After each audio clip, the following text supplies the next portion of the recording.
GP is a variable speed grinding polishing machine designed for industry, sample preparation, and many other different applications. This is a variable speed machine that goes from 0 to 3000 RPM. The machine is turned on by a knob switch here, and the RPMs can be adjusted through using this knob over here. Now the machine is set at a low speed setting, about 100 RPM. The RPM can easily be increased up to 3000 RPM using this knob.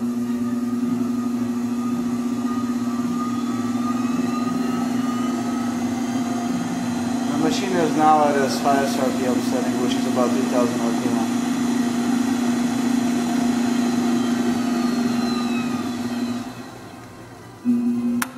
Coolant is connected here, and the coolant goes to the center of the spindle here, down into the hose for the drain here, and the outlet for coolant is over here.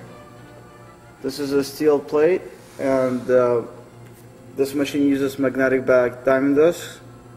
The diamond discs are placed on the steel plate here and can easily be replaced.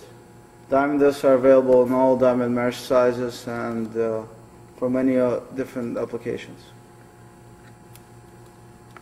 The machine has brushes to protect the user from a splash of coolant, and this also allows you to work in an enclosed environment free of coolant and debris.